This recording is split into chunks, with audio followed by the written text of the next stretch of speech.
Hi, welcome back to my channel. Does this background look familiar? I feel like I've been in this background for like my past two videos or a lot of videos in the past 2 weeks.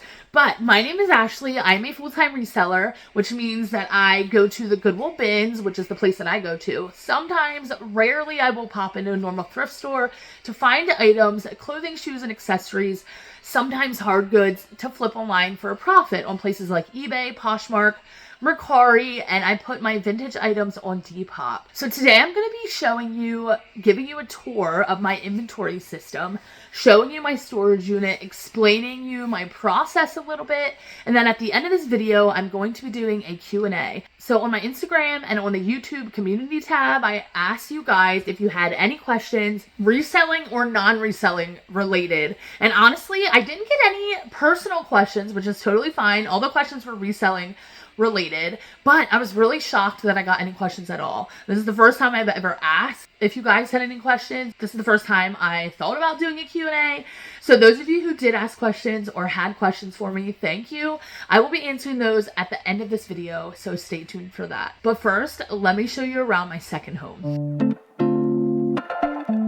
Unfortunately, I live in a really small apartment, like 2 bedrooms with me, my boyfriend, and my 2 kids. So all of this inventory obviously would not fit in my apartment. I used to keep my inventory in my apartment when I still had a full-time job and was only doing this part-time. But even before I decided to do reselling full-time, I still had a storage unit. So this is actually my 3rd storage unit technically.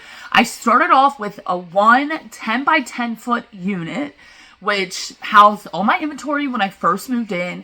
That was a little under $200. I figured I would share the price with you guys, even though I know it's different for everybody depending on where you live. I live in Pennsylvania, so my first storage unit was a little under $200. That includes insurance, taxes, fees, all that kind of stuff. And then eventually I outgrew that. So the storage unit directly next to that one, which funny enough is right down the hall from the one I'm currently in. But funny enough, the storage unit directly next to my original one opened up. So I ended up renting that one as well. So I had 2 10 by 10 storage units directly next to each other. And then earlier this year, I believe it was February of this year, or actually last year, 2023, I outgrew those 2 units and I moved into this bigger one, which is a 10 by 10. So before, if you remember, I said my first unit cost a little under $200. I then got a second unit. So that was an additional about $200 a month. So a little bit over than $200 actually. So in total for those 2 units, I was paying a little bit over $400 a month, which is a lot for me. So I looked on their website, and funny enough, this unit, which is 3 times the size of my first one, is about the same price as that one. So this one I pay $241 every month after taxes, insurance. So it's about $40 more than my original one, but it's 3 times the size. It's inside, it's right close to the door, right close to the docking, so super easy for me to load in and out. It's on the 1st floor because this storage unit has an upstairs as well as an outside. So yeah, so when I moved into this unit, I was ecstatic, but now I'm slowly cramping this storage unit up. So I will give you an overview and kind of just explain how my inventory is. I'm not going to lie, it is not the most organized. It's a little chaotic. It's in some areas it's a little chaotic. If you watch some of my ship with me's, you probably would have seen, but a lot of my items aren't on shelves. I just cannot afford to go out and buy a ton of shelves at once. So I've been slowly doing that, and yeah, but it works for me. I know where stuff is, and that's all that matters. So I will show you my inventory. I will also show you how I label my inventory when I am photographing it, how I organize it to put it away, my process of putting it away, my process of putting the SKU in my listing so I know where it is when it sells, my process of pooling the item. I'm going to go through everything inventory related in this half of the video. I hear a train outside. That's so funny. So first I want to just show you how big this unit is because it is big. It's really big. I am extremely grateful, like so blessed, because honestly, if I didn't have this unit, I wouldn't be able to do what I do. And if it was, you know, this size unit, in some places would be so much more money. I do have a little bit of personal stuff back here, like this couch. Actually, a couple months ago, I found on the side of the road. On the side of the road, I don't know if you guys are like me, but I am constantly finding stuff on the side of the road. Furniture, stuff like that. So this cannot currently fit in our apartment, but I could not leave it behind. So I brought it in here. And then these two shelves are personal items, holiday stuff, my daughter's car. But the rest, even these bins, are inventory. So I'm going to sit you guys right outside my unit, and I'm gonna walk back there to the couch just so you guys can get a feel of how big this really is. I mean, I have a lot of inventory. I have about 2,700 items right now, which is a lot, the most I've ever had.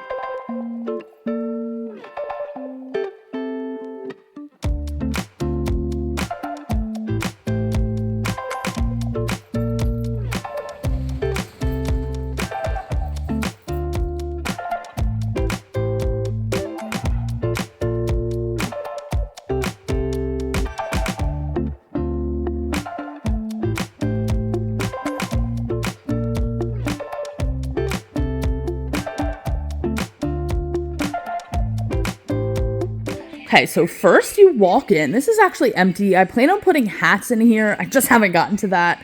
To the left is all of my regular clothing, and in the back here are sweaters. As you can see, I started with letters when I was labeling my inventory, but I quickly realized that, you know, there's only 26 letters in the alphabet, and I really regretted starting with letters, if I'm being honest. I should have started with number bins, but I didn't. So we have A, B, C, D, E, F. We have letters all through here, all the way down to Z. And then an R is up there. Some things are out of order just because my bins are not all identical. So they all don't fit in here perfectly. So R had to go up there because it didn't fit. I mean, I guess it would fit over there. Anyways, and then we switched to 27 because I just figured if I want to switch these bins to numbers one day, A would be 1, B would be 2, 3, you know, and so on and so forth. So when I started with my numbers, I figured I would start with number 27, and we go all the way down to 59. No, 58. See, these ones over here are really out of order just because these bins, this bin, and this bin are huge compared to the other ones. But we end with 58 here, and then it gets a little confusing. Then we have to turn around because we kind of ran out of space. I'm thinking about moving some of my sweaters. I have to do something with this, but this shelf down here is sweaters. So anyways, we move over here and then we go 59, I think is this one. And then we're all the way to 64 on here, which is the last number that I've gotten to. So that is all my normal clothes that are not shoes, sweaters, jackets, bulkier items, and then, or jeans too. My jeans, I have separated jeans and pants. And then down here, like I said, we have sweaters. So SW3, some of this is really confusing, guys, the way it is labeled. I don't know why I did this. I wish I could go back and, I mean, I could do this. It would probably take a few days. And at some point I want to, just to perfect my inventory. But so my bins for sweaters, I have labeled SW1, blah, blah, blah, blah, blah, because obviously sweaters. But then I also have my jeans, SW also. So between the sweaters and the jeans, they go from SW1 to SW45. Very confusing. Like I said, I know how it is organized. My boyfriend knows how it's organized. He has sometimes pulled my sales for me, but definitely not the greatest as far as the bins go. I would love to, first of all, move these sweaters off of here so I have this shelf for the regular clothes. That way I can move these ones onto this shelf. But like I said, all of this down here is sweaters as well as these 3 big bins. this whole pile here and that, all sweaters. I have a ton of inventory, sweaters and jackets. Obviously, they take up more room. So, I have a ton of bins that are sweaters. Back here in this corner, I have shipping supplies, overflow shipping supplies. So I'm thinking if I can organize this somehow, maybe get my couch moved over a little bit, because this is personal stuff here too. I'm not going to lie, guys. I don't have the most time. So my top priority is not perfecting this because it works for me. I know where things are, but I should. So one of these days or one of these weeks, especially now that we're in a slower period, I really want to come through here and fix these bins. Like I would love to have the jeans in not SW. They should not be labeled SW. That should be for sweaters only. I'm kicking myself in the butt right now. I really wish I could go back and change that. I don't know why I did that. And then, I just want to get in here and organize this a little better. But anyways, let's continue. So, like I said, sweaters over here. We also have some sweaters here. And then we move on to the jeans, which is this stack here, and this stack here. Jeans and dressier pants, kind of like corduroy pants. These are a pair of snow pants. All the pants, even jean shorts, I put in these bins. And then when we move down here, we have all of my shoes from here down to here. If these were on shelves, I would be able to fit so much more stuff in this area. Each shelving unit can fit 10 bins on it. So literally these two stacks plus one of these would fit on one shelving unit. So one of these days it's gonna happen, but like I said, a big expense. So we have my shoes. Those are labeled with S, and then we go S1, 2, 3, 4, 5, 6. That makes sense. S1 because shoes. And then we go all the way down to S23. Now, when I am labeling my inventory as I'm photographing, as I'm listing it, I know some people they will put the bin number, and then they will also put a number for the item. So for instance, they will put V3, bin V, item 3, and then they will put the items in a bag, and then in the bag, or on the bag, they will label it with the number 3. I used to do that. I used to pre-bag all of my items before I inventoried them. First of all, I found that I save a lot of time if I don't do that. The light just went off. It freaked me out. Oh my gosh. So I save so much time if I don't pre-bag the items right after I photograph and label them. That saves me so much time. So what I do is, instead of giving each item their own number, I will just give each item a bin. So that way when I sell something, I put that bin number in the custom label SKU area on the platforms. That way when something sells, I know where to pull from, which I will show you guys here in a moment. So instead of putting V3, I will just put bin V in the SKU. It just saves me time. That's the biggest thing. When I first started, like I said, I pre-bagged everything and I would label literally everything with a letter and a number. But yeah. So for the last of it, I don't sell much hard goods at all. Honestly, a lot of this stuff I need to go through. Most of this stuff is old, has just been sitting. I really need to just go through it so that I have room. But from this bin down the shelf, and these two are all hard good items, which means, books. I have some books, home decor, towels. I love selling towels and linens, but I just have so much random stuff, like I said, that has just been sitting. So I really need to go through this stuff. And then up here, I have scarves. This entire thing is full of scarves. I love selling scarves. This as well is full of scarves. And then there are bras in the bottom. I really want to put this stuff in here as well with the hats and belts. I do have belts in here. Here's also some random boxes, shipping boxes. But yes, guys, that is an overview of my inventory system, of my storage unit.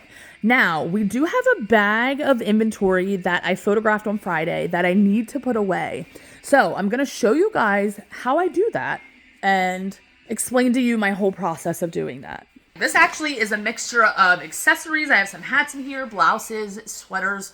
So this stuff is going in all different bins. Funny enough, I remember where it's all going.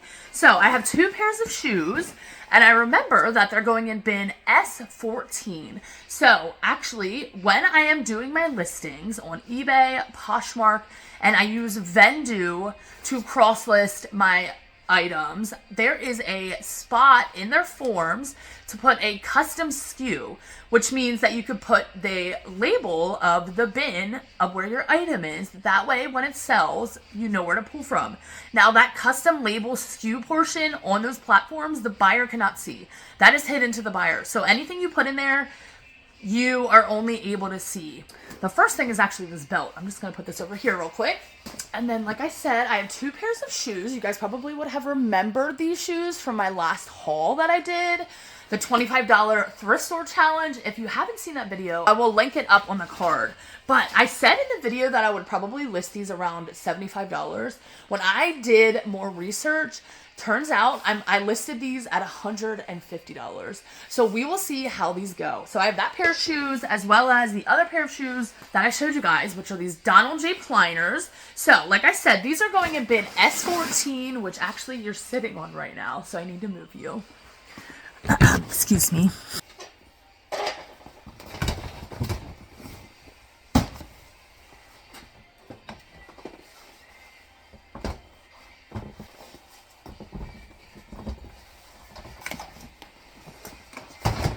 Now you may be asking yourself, how do you know what bins are empty enough to add more items to? How do you know that you were able to fit those 2 pairs of shoes in that bin? So that system isn't perfect either, but what I do works for me. I literally use the notes in my phone.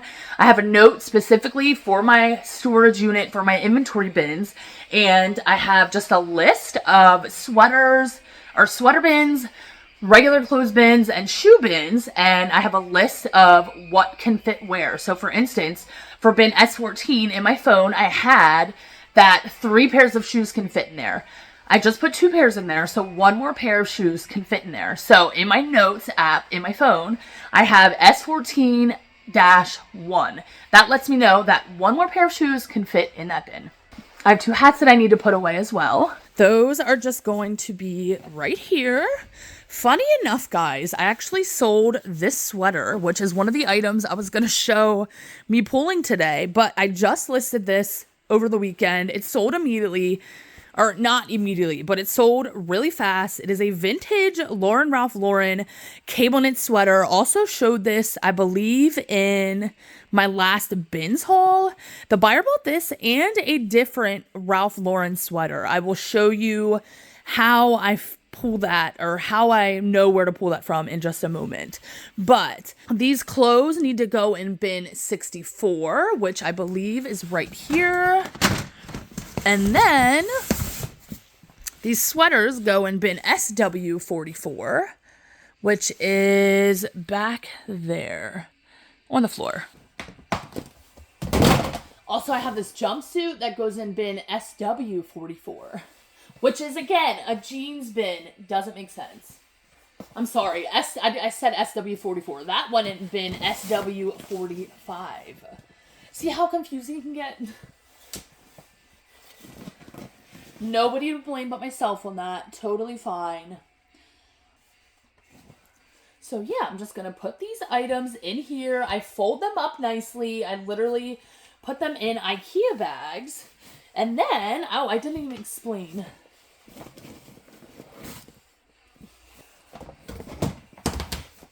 So after I'm done photographing the items, I usually will put them in a reusable bag, an IKEA bag, a Goodwill bag, and in my phone again, I will take a picture of that bag and I will just write directly on the picture. Like, you know how you can edit and write stuff? I will do that with the bin that those items need to go in. So I will show you an example of what I'm talking about. But that's how I know where these items are going. So for instance, right now in this bag, I have 3 sweaters left. Like I said, I remember that they go in bin SW44. But if I didn't remember that, I'll just go look at my phone. I have a folder in my gallery that is just for the storage unit. So I will look in there, I will find a photo of these items grouped together, and it will say SW44 on it. That way I can look at it and know that these go in that bin. So let's go ahead and take them back. Like I said, that is this bin back here. And actually, I think these go in bin SW30 something. So let me just double check that.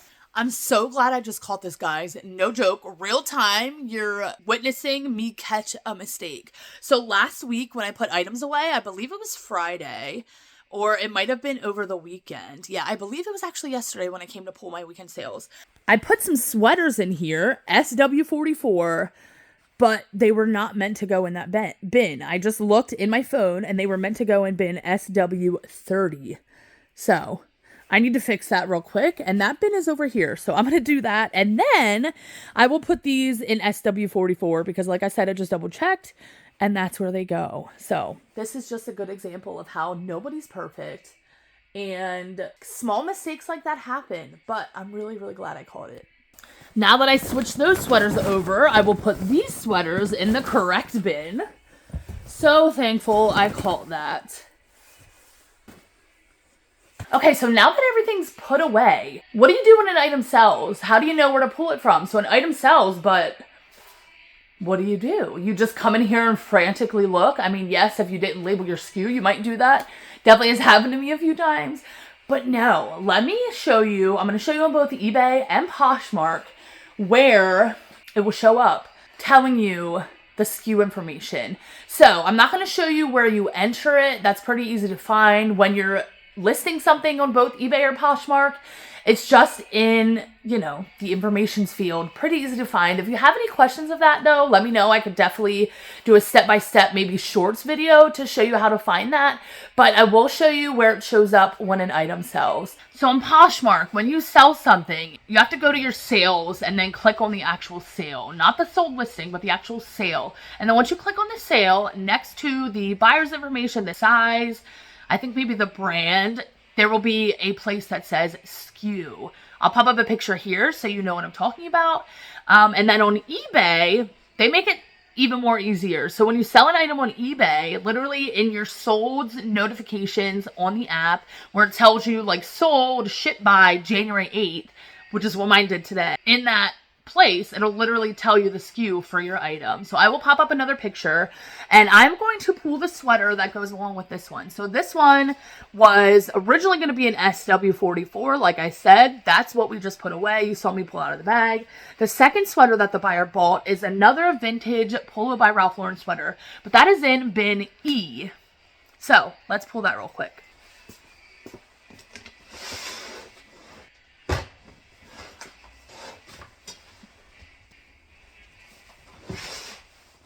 I was really excited when somebody bought both of these items. So, like you just saw, that was pretty easy. As long as you remember, which like I said, sometimes I forget, as long as you remember to put your SKU in that SKU place on both eBay and Poshmark or on Vendoo. If you do it on Vendoo, it'll automatically do it for you. I highly recommend Vendoo. I have a link down below if you want to try it for 25% off your first month. This is not sponsored. I wish.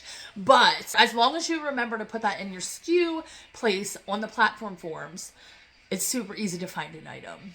So guys, we are now going to go home. The second part of this video is going to be a Q&A. I just got a few questions from you guys. I asked on both Instagram and in the community tab on YouTube if you guys had any questions for me, reselling or non-reselling related. Honestly, I only got reselling questions, which is totally fine. I didn't even expect to get any questions. I did get a couple though, so I figured I would answer those at the end of this video. I was originally going to do the Q&A portion first and then put the inventory part at the end, but I think I'm going to do the inventory part first since that's a bit longer and do the Q&A part at the end. So I will see you guys at home. All right, guys, so we're home now. I'm going to answer the few questions that I got either on Instagram or the community tab. So this is going to be kind of my new filming setup. I'm sitting actually where my Christmas tree was. I normally filmed right here on the floor. Now that I finally took my Christmas decorations down yesterday and this weekend, and the tree is down, which by the way, Jasper, my cat, is so upset about. He was like so sad yesterday. I could just tell when I took it down. and was so confused and was just like moping around because he loved hiding and laying under the Christmas tree. But I'm currently sitting in a chair that I actually found on the side of the road. Funny enough, because I just showed it earlier in this video that I found that couch on the side of the road, but somebody was getting rid of this chair probably like 3 months ago at this point. Found it on the side of the road. At first I thought it was wood. It's actually metal. I really want to get some spray paint maybe and fix it up a little bit. I haven't done that yet, but let me stand up and show you guys because it's so cute and it's wild what people get rid of. Are you guys the type of people that will pick stuff off the side of the road? I think I asked that earlier, but I am totally about that. Let me show you this chair. It is so freaking cute and I love it. And for free. Makes it even better.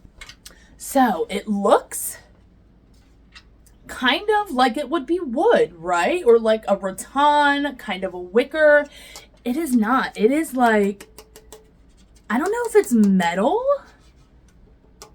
I don't even think it's metal. I think it's kind of more of like a plastic, but you can see there's some wear on it. Just like the top coat, the paint came off a little bit. Also down there, but I freaking love this. I'm gonna order a round cushion. I have this vision in mind that I want to put a round velvet cushion on here. So yeah, I'm probably gonna be decorating the wall behind me a little bit. There are shelves up there that you can't see.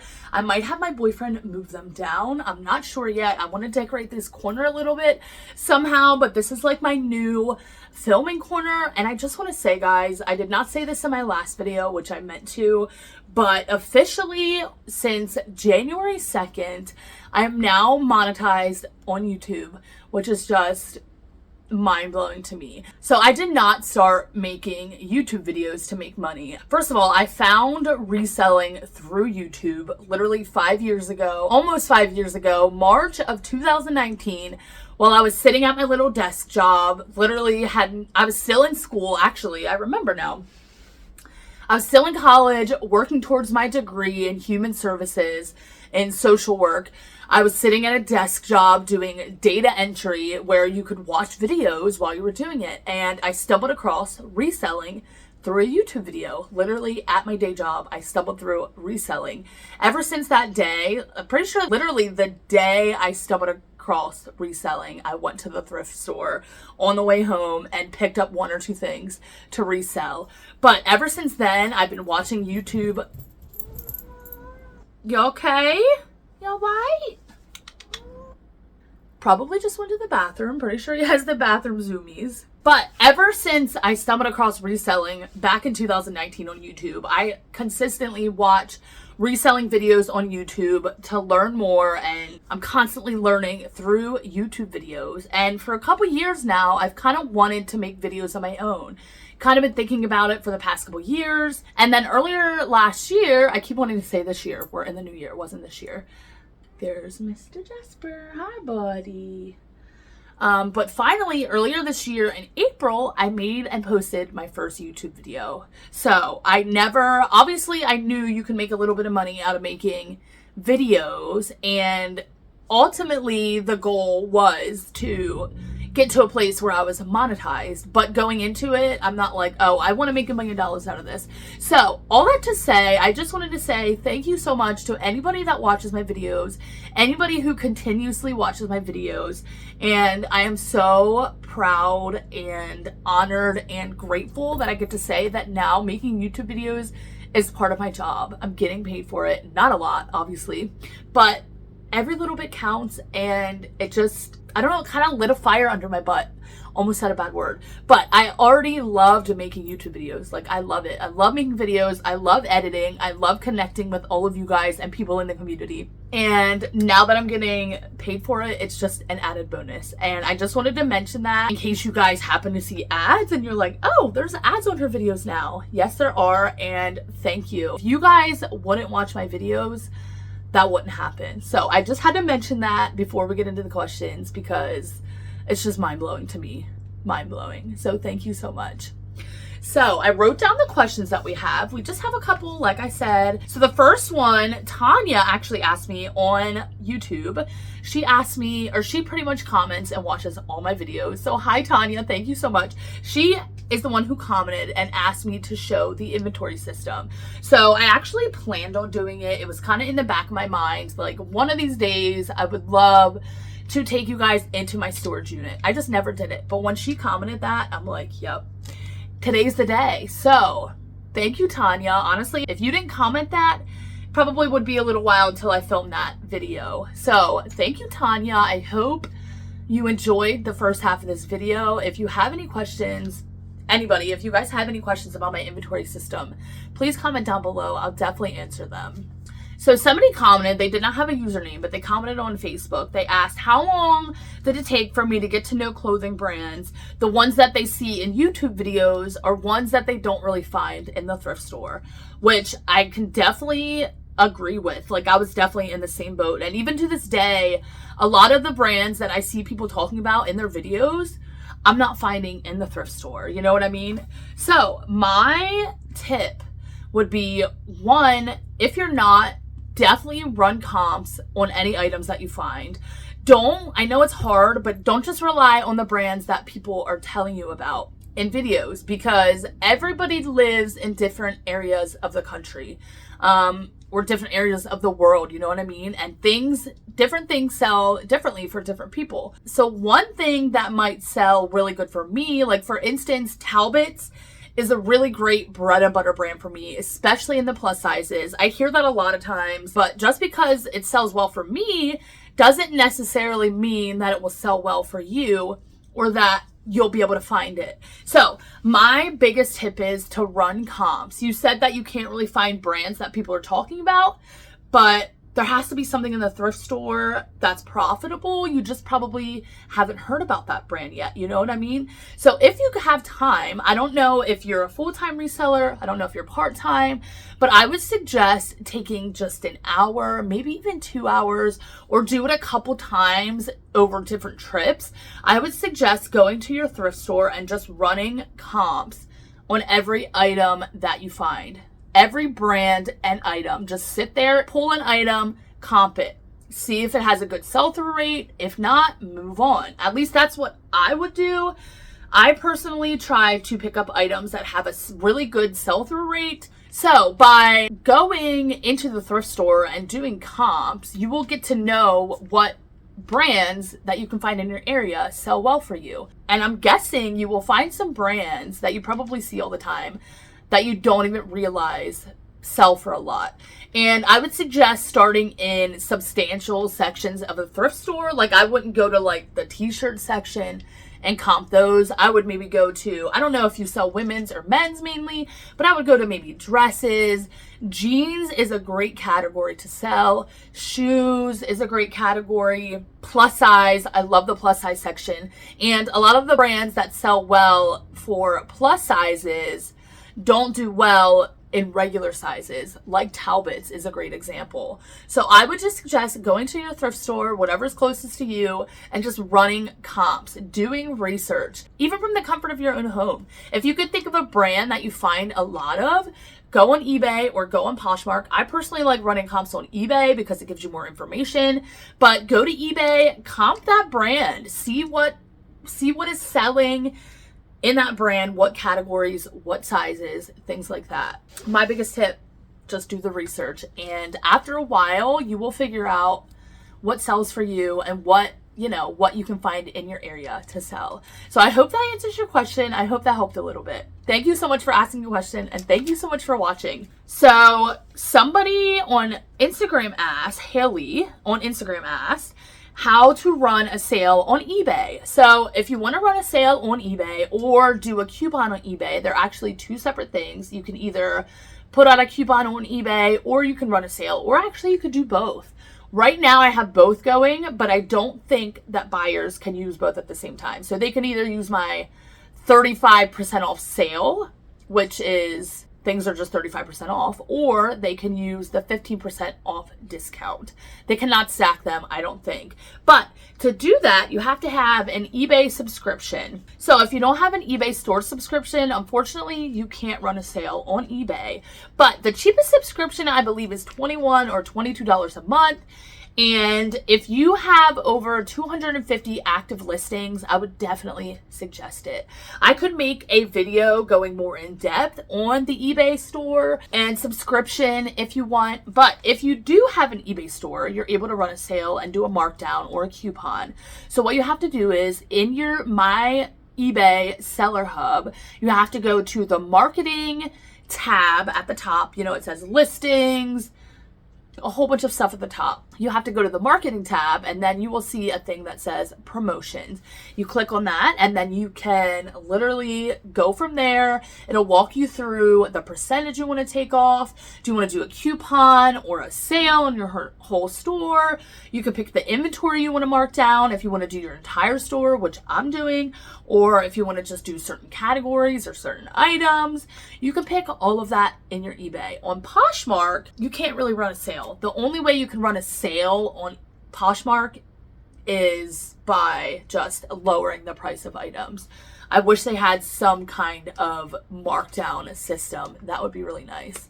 But if you want me to, like I said, if you want me to go more in depth on the eBay store subscription, I can definitely do that in another video. But yes, you have to have a subscription to be able to do the sale. And in my opinion, it's totally worth it. I have, I think, the premium store subscription, which is like $55 or $60 a month. And what's actually nice is they take it right out of your earnings from eBay. So like, honestly, I don't even have to remember to pay it. They just take it from my earnings. But with the store subscription, you also get a shipping supply coupon once a quarter, so 4 times a year. You get a coupon. Depending on your subscription level will depend on the amount of your coupon. I believe mine is $50 off a month, which gets you a decent amount of shipping supplies. I get tape from there. I get poly mailers from there. I get boxes sometimes. So yeah. So Chris on Instagram asked, do I resell more than clothing? So I do. I resell shoes, which is kind of along the same line as clothing. I also resell hard goods, as you saw earlier in my video, which, like I said, I'm really trying to get out of, especially breakable hard goods. I love selling linens, towels, which would kind of be along the same lines. But otherwise, I'm really trying to steer away from that because that kind of stuff just kind of sits for me. So clothing, shoes, and accessories are really the things that I focus on in my stores. And then somebody asked, I think your name, I'm so sorry. This was on YouTube. It's either Kristen or it's Christina. So I'm unsure which. I think it's Kristen, but I keep second guessing myself. So either way, she asked, how do I know which tags are vintage? How can I tell that the vintage tags are vintage when I come across them? So honestly, short answer is practice. I've been doing this for several years. I've been really getting into vintage more and more, especially this past year and a half. So just practice. Coming across so many pieces of clothing, research. That's the short answer. The long answer is, in my experience, vintage tags are a lot chunkier than modern tags, if that makes sense to you. So actually, the sweater I have on today, one of my favorite new sweaters, is a vintage sweater. I wish I could take this off and show you guys, but it has a really chunky tag. Also, vintage pieces a lot of times will have paper tags, and modern clothing do not. Also, if I'm unsure if something is vintage, I will literally just Google it or I will look it up on eBay. But for the most part, I can just tell that a tag is older just because it's chunkier, like I said. Most of the time, vintage tags are big, they're chunky, they have big embroidery on them. Let me see if I can find something in my personal closet to show you guys that's vintage. So here's an example of a sweater actually that I recently thrifted for myself. This is vintage, and look at this tag. If you could feel it, you would know what I mean. It just looks chunkier. Also the material tag, a lot chunkier. It's like a higher quality tag rather than modern tags. Let me show you a modern tag versus this tag, and maybe you can see a little bit better. So this is a modern piece that I have from my personal closet. You could tell, maybe you'll know what I mean when I say that this tag is a lot chunkier. Look at that. And then the material tag is made out of just a cheap, like polyester type. I don't even know what this is made out of, but a lot of modern material tags look like this on like the shiny material, while this material tag, again, chunkier. The words are more embroidered while this is just printed on. So that's kind of my telltale sign. Sometimes I'm still unsure if a piece is vintage. Like I said, when that's the case, I will literally just look it up, do research, and most of the time Google and eBay will be able to give me the answer. So I hope that helps a little bit. And then last but not least, this person, I'm unsure of your name. I'm so sorry. You don't have a username either, but you comment on almost all my videos, so I really appreciate you. But they commented, not really a question, but they commented that they like watching me and I'm exciting to watch because I'm experienced in vintage. And yeah, so thank you so much for commenting that. Thank you so much for watching me all the time. I really appreciate it. And when you said, like, I'm just exciting to watch because I show a lot of vintage pieces and I'm experienced in vintage, that honestly made my day. Your guys' comments make my day more than you probably realize. Like, just, I appreciate you guys so, so much. So this is definitely a longer video, 100%, might even be the longest video I've ever posted. So if you've made it this far, I really appreciate you. Drop a purple heart. You already know. I hope you guys are having a good January so far, a good new year. Today is January 8th. I plan on going to the bins tomorrow, which I will be doing a haul for afterwards. It's actually been 2 weeks since I've been to the bins, which is just mind-blowing to me. I think, yeah, before Christmas, or maybe it was the day after Christmas that I went to the bins. But it's been 2 weeks. I'm going through withdrawal, and yeah, so I'm really excited to get back tomorrow. There's Mr. Jasper scratching, his little way of saying goodbye. So yeah, guys, thank you so much for watching this video. Ignore this hair. This has been bugging me all day. I cannot seem to tame it. I hope you're enjoying this kind of switch up of content. Usually I would just do Goodwill haul after Goodwill haul after bins haul after bins haul, but I've kind of been switching it up. One, I haven't gone to the bins like I said, but two, I don't know, I just need something different, and I hope you guys have been enjoying it. So I hope you have a great rest of your day, and I hope to see you in my next video.